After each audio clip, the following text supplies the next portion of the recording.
El cuarto de guerra es un tiempo para meditar en la palabra de Dios y orar con la guía del Espíritu Santo, con la finalidad de conocer los propósitos y las estrategias de Dios y de desentrañar los propósitos y estrategias del enemigo.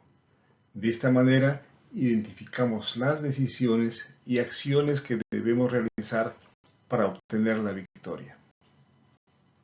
La cuarta serie de nuestro cuarto de guerra está dedicado al análisis de la lucha espiritual que hay en torno a la justicia. La justicia es una necesidad y un anhelo que impulsa al ser humano a realizar todos los esfuerzos para llegar a ser justos. Sin embargo, la frustración personal al comprobar que no somos totalmente justos y la impotencia e ira que se despiertan cuando observamos actos de injusticia son estados de ánimo y confusión muy bien aprovechados por el enemigo para distorsionar la imagen de Dios en nuestros corazones, dejándonos expuestos a un peligro mortal. Debemos reconocer que a nosotros nos gusta que nos prediquen de un Dios bueno, de un Dios de amor, un Dios de bendición, un Dios que nos asegura la prosperidad, que nos asegura el éxito.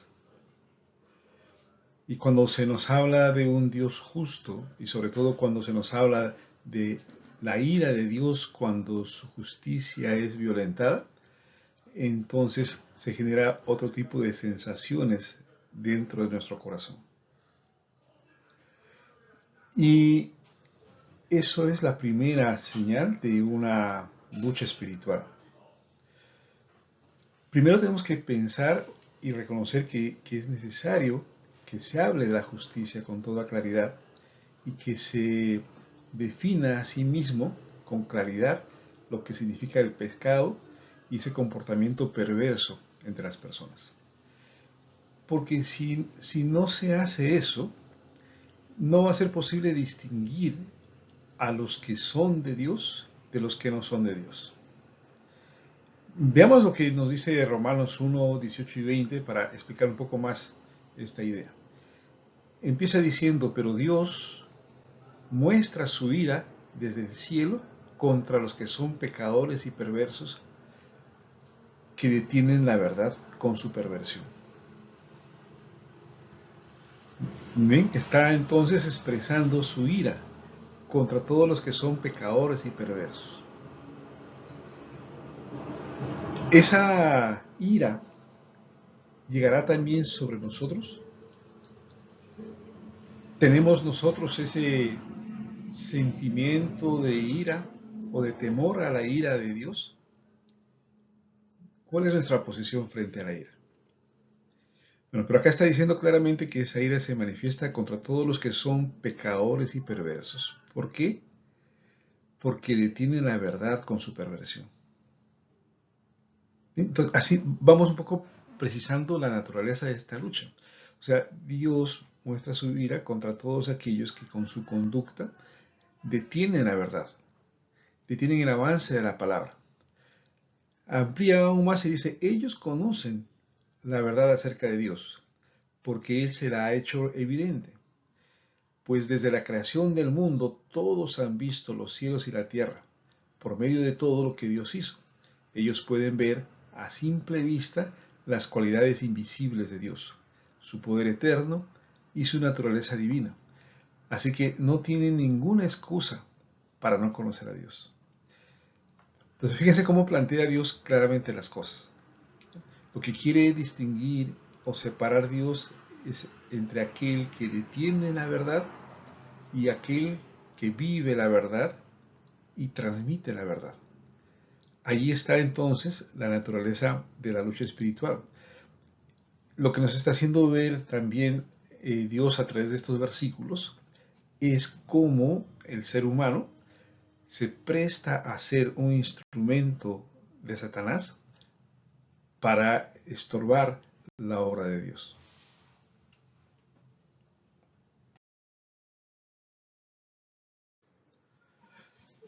Pablo nos está diciendo que no hay ningún ser humano que pueda poner como excusa que no conoce a Dios. Toda la naturaleza, cada detalle hermoso de la naturaleza nos está hablando de un creador. Por lo tanto, no hay excusa. A partir de esta idea, en los siguientes versículos de Romanos 1, Pablo desarrolla lo que es la senda de deterioro que tiene aquel que decide no reconocer a Dios. Y hay que prestar mucha atención a esto, porque en realidad es una senda por la cual el enemigo nos ha querido conducir a todos nosotros. Y si en algún momento nosotros tuvimos la reacción, la guía del Espíritu de reconocer a Cristo, no significa eso que algunas de las cosas que el enemigo grabó en nuestra mente y en nuestro corazón todavía estén influyendo en nuestras vidas y deteniendo la verdad, como dice Pablo. Veamos, dice, es cierto, ellos conocieron a Dios, pero no quisieron adorarlo como Dios ni darle gracias. Ese es el primer paso de la decadencia. No quisieron adorarlo ni darle gracias. ¿No? ¿Cuántas personas se ensoberbecen en su éxito y exaltan su ego, sus propias capacidades, y no adoran a Dios ni mucho menos le dan gracias? Dice, en cambio, comenzaron a inventar ideas necias sobre Dios. Entonces, ese es el segundo paso. Empezamos a crear nuestro propio Dios, a imaginarnos nuestro propio Dios. Y eso tiene como resultado un efecto claro en la mente. ¿Qué pasa en nuestra mente cuando hemos creado una imagen distorsionada de Dios? En nuestra mente hay oscuridad y confusión. Pero lo más triste de esa oscuridad y confusión es que la persona con esta naturaleza cree que es sabia y no se está dando cuenta que se ha convertido realmente en un completo necio, como dice Pablo. Bien, repito entonces, es importante que nosotros busquemos tener una idea y una visión clara de Dios. Ese es un proceso de ir conociendo a Dios, de adquirir una visión de Dios, es un proceso que sabemos que se va logrando conforme su propia palabra amolda nuestras mentes y su Espíritu Santo suaviza nuestros corazones para percibir lo que Él nos quiere decir. ¿No? Sin embargo, cuando tenemos una imagen distorsionada de Dios, porque de alguna manera, en base a nuestras expectativas, en base a nuestras necesidades, en base a nuestros vacíos, a nuestros faltantes, y nos imaginamos un Dios de determinada forma, ese es un paso peligroso. ¿Por qué razón? Porque cuando vengan las dificultades, vamos a sentirnos en oscuridad y confusión. Lo digo de otra manera. Cuando nosotros tenemos una visión clara de Dios, producto de alimentarnos de su palabra y de la relación con el Espíritu Santo, cuando vengan dificultades, no va a haber oscuridad y confusión, sino va a haber claridad y determinación. ¿Por qué? Porque con la ayuda de Él estamos comprendiendo claramente el problema, claridad, y estamos sabiendo qué tenemos que hacer o decidir. Pero si no hay eso en nuestro corazón, si no lo que sentimos es oscuridad, o sea, no vemos claramente y nos sentimos confundidos, quizás necesitamos revisar cuál es esa visión que nosotros estamos teniendo de Dios. Afirmaban ser sabios, pero se convirtieron en completos necios. Y en lugar de adorar al Dios inmortal y glorioso, rindieron culto a ídolos que ellos mismos hicieron, con la forma de simples mortales, de aves, de animales de 4 patas y de reptiles. Es increíble la cantidad de creencias que tiene el ser humano, ¿no? Es inmensa esa variedad de cosas en las cuales el ser humano cree tratando de buscar un apoyo, ¿no? Y no se da cuenta que lo que está teniendo ahí son ídolos, cosas que están tomando el lugar de Dios.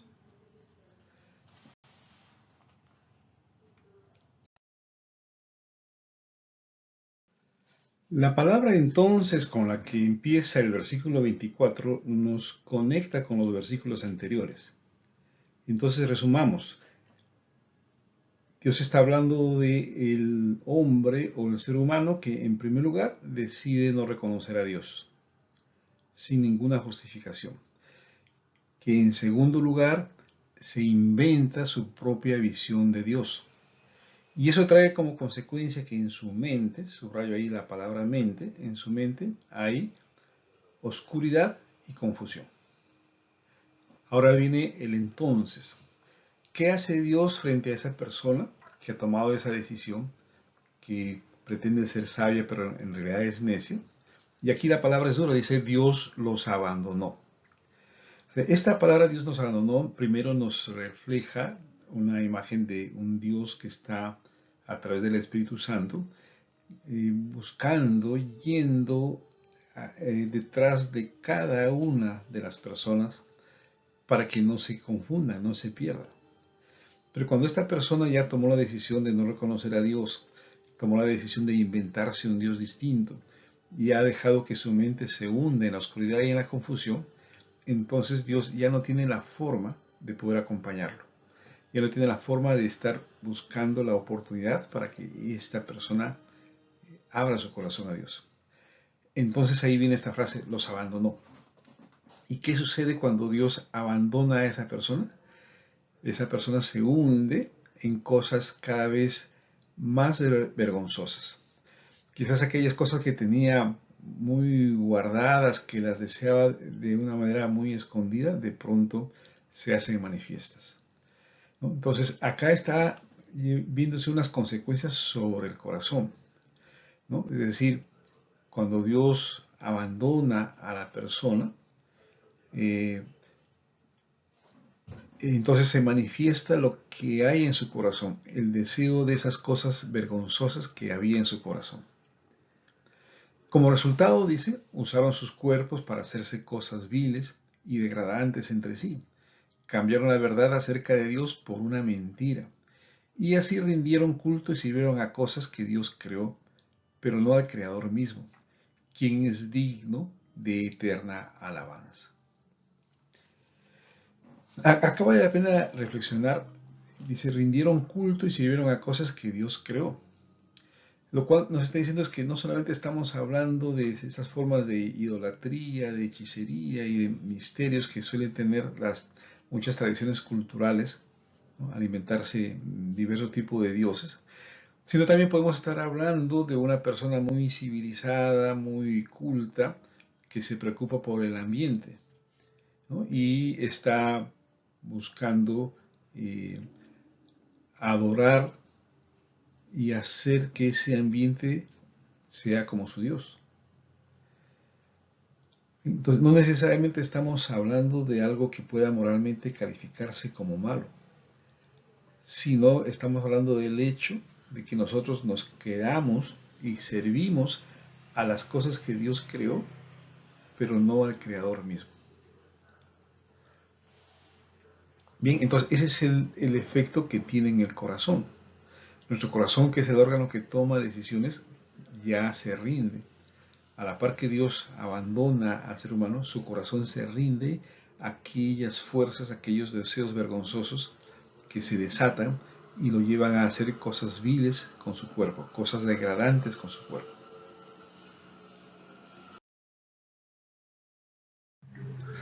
Los versículos 26 y 27 profundizan aún más sobre las consecuencias que se genera a partir del abandono. Nos está diciendo claramente que Dios los abandonó a sus pasiones vergonzosas. Y dice, aún las mujeres que se rebelaron contra la forma natural de tener relaciones sexuales y en cambio dieron rienda suelta al sexo unas con otras. Los hombres, por su parte, en lugar de tener relaciones sexuales normales con la mujer, ardieron en pasiones unos con otros. Los hombres hicieron cosas vergonzosas con otros hombres y como consecuencia de ese pecado sufrieron dentro de sí el castigo que merecían.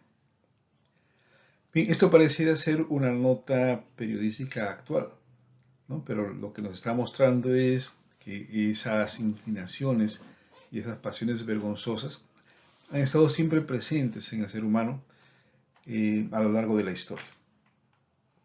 Y si en algún momento la parte racional del ser humano detenía la manifestación de estas cosas, pues como decía en uno de los versículos anteriores, en la mente se vuelve oscura y se vuelve confusa, entonces se pierde internamente la única barrera de defensa que teníamos para que nuestro corazón no se abandone a este tipo de pasiones. Abandonado entonces, lo que vamos a observar es que el ser humano va a ir experimentando cosas que lo van degradando cada vez más y más. Frente a todo esto, no perdamos de vista la frase final de este pasaje. Dice, como consecuencia de ese pecado, sufrieron dentro de sí el castigo que merecían. Quizás esto es algo que solamente lo puede evaluar la propia persona que está en este camino. Porque estamos en un mundo, en una sociedad de confrontación de ideas y de formas de vivir, en donde cada uno quiere defender su forma de vivir hasta las últimas consecuencias. Y quizás la mejor forma de hacerlo es mostrándose feliz, mostrándole al mundo que con las cosas que ha decidido hacer es feliz. Por más que la sociedad lo critique, lo juzgue, lo ataque, etc., él siempre va a decir que es feliz. Pero ¿es realmente feliz? Pues lo que nos dice este pasaje es que hay algo que cada uno de nosotros sabe en lo interno, y es que como consecuencia del pecado, sufrimos dentro de nosotros el castigo que merecíamos.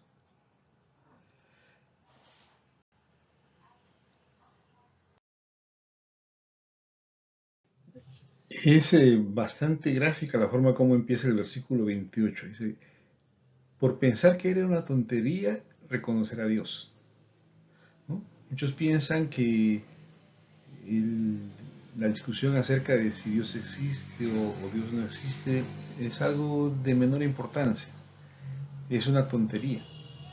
Sin embargo, esa tontería puede tener consecuencias graves para cada uno de nosotros. Y en el versículo 32 dice, saben bien que la justicia de Dios exige que los que hacen estas cosas merecen morir, pero ellos igual las hacen. Es decir, la conciencia ya quedó totalmente adormecida, a pesar de que saben que hay la justicia de Dios y que la justicia dice que la paga del pecado es muerte. A pesar de eso lo hacen. Pero va más allá, dice, peor aún, incitan a otros a que también las hagan. Entonces, con este pasaje nos está describiendo la forma como se configura el mundo. Este mundo en el que vivimos está siendo configurado por todo tipo de líderes que lo que están buscando es incitarnos a hacer lo mismo que ellos hacen.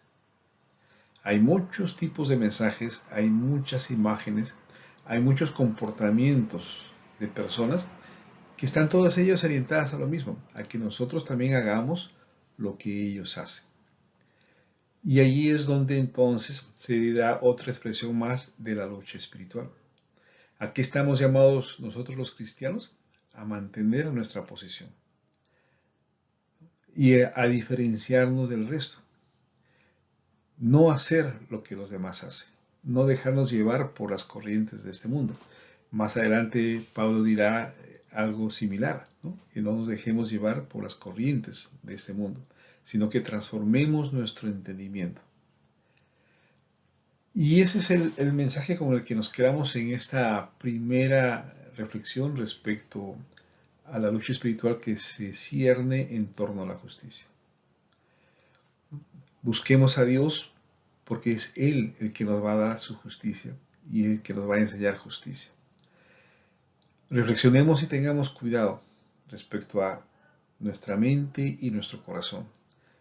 Busquemos realmente cada día acercarnos a conocer mejor a Dios y no quedarnos con las imágenes y las ideas que nos enseñaron, que nosotros nos formamos acerca de Dios. Y si sentimos confusión y oscuridad, preocupémonos porque esa es la antesala a un corazón que se deja abandonar a sus pasiones vergonzosas. Reflexionemos en este tema, familia, para que nosotros podamos, con nuestra forma de ser, nuestra conducta, seamos ese reflejo de la palabra y de la justicia de Dios. Y así también pueda quedar de manifiesto lo que el enemigo trata de hacer con muchas personas a nuestro alrededor, buscando enredarnos en sus propias prácticas, buscando que aceptemos esto de que la justicia no existe, o la justicia nos habla de un Dios iracundo al cual no tenemos que seguir.